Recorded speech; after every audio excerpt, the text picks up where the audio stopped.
what I enjoyed, sorry, I interrupted. No. What I enjoyed doing, this got me into a little bit of trouble when I was right about this time. I explained it in this way. There was a particular friend of mine, and I told him that, so let's say I have 10 friends. And I told him that with you, I see myself behaving differently. With the other person, I see myself behaving differently, and so on and so forth amongst the 10 individuals. And I remember he told me at the time that you are a double-faced person then. I told him, no, I'm adjusting to the person that I'm with so that we can have a better relationship with one another. Anyway, long story short, at that point in time, that person couldn't understand where I'm coming from, and I couldn't understand my own thought process to a certain extent as well, because I was still young. But now, to me, it makes a little bit more sense, and I've started to appreciate more my inclination to adjust to the person that I'm speaking with. So, for me, going back to my original statement, is the most thing I find interesting is the way I see myself interacting with different people. So because I'm always understanding I'm also all the time experiencing and exploring a different version of myself. Which is a little bit. Yes. That's interesting. So how do you see yourself interacting as a different version of yourself with different groups? Is this? No, it's the yes and no.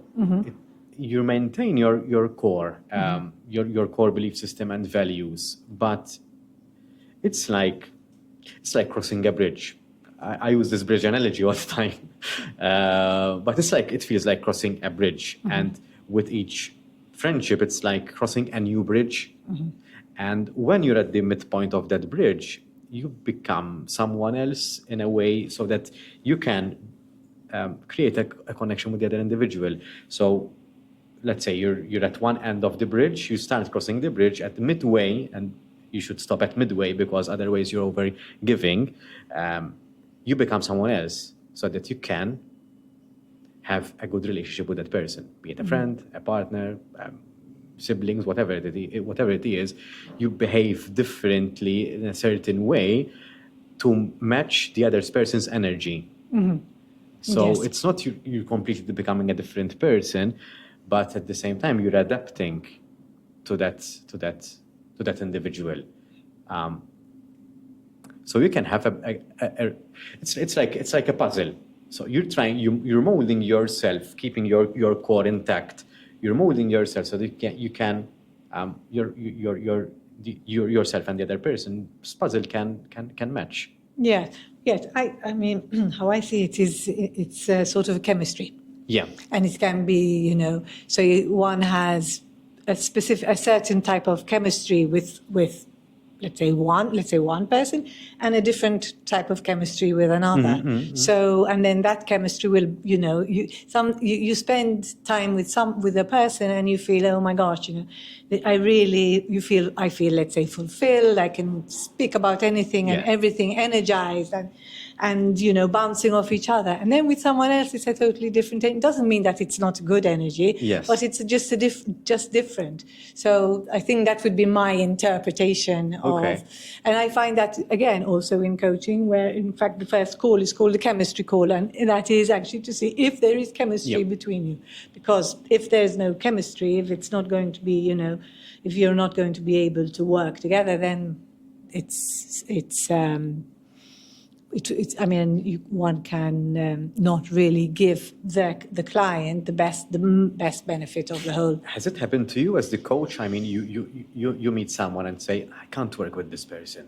Has it ever? It not happened to me. It's happened the other way. Whereas a coach passed on a client to me, and she sort of said, look, I have this client. There's just something that it's just not working. Are you interested? And I said, yes, I certainly will have a chat with her. And I kind of wondered, what is it? Okay. And she, for me, has been my A1 client. It just, it really, the program just went so well. So there you are. It's just one of those things. So I couldn't really figure out what was the reason that it didn't work with the other coach. I was very thankful that, very nice that this, colleague of mine recommended that she would work with me.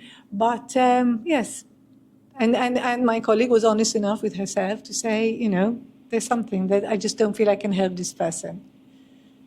Yes.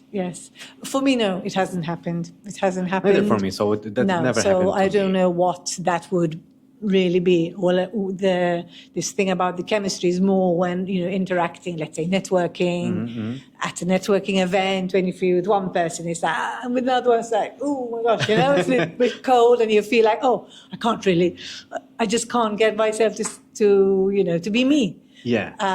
And with other ones, you're you. I'm me. Yes. But, these conversations are, I think, really, really powerful. When people say, what is coaching? Well, coaching is actually just a conversation. But it's a conversation with a methodology and a process. Yeah. And an end goal, I would say. You have an end game to a certain extent. Directly or indirectly. For the client. Yes. You want to get to somewhere. Yes. At the end of the coaching, either session or coaching program. Yes, program. Yes, exactly. And as a coach, that's what our aim is, isn't it? To sort of get the client there, but for them to lead themselves to it, isn't that? Yes. So, for me, it was during COVID that I kind of decided that I would, start to train. And it's been a really, I would say, life-changing journey for me. It's given me a community because, as you know, I work online. Okay. And with clients all over the world. And I just feel that warmth coming through that laptop. We were talking about it before. And it's like, so, it just comes through. And there's like, I can't explain how, because people do ask me, like you asked me, that how do you interact, through the screen? And I don't have an answer. But it just works. It really, really works. And I don't even see the screen anymore, and I think that those don't either.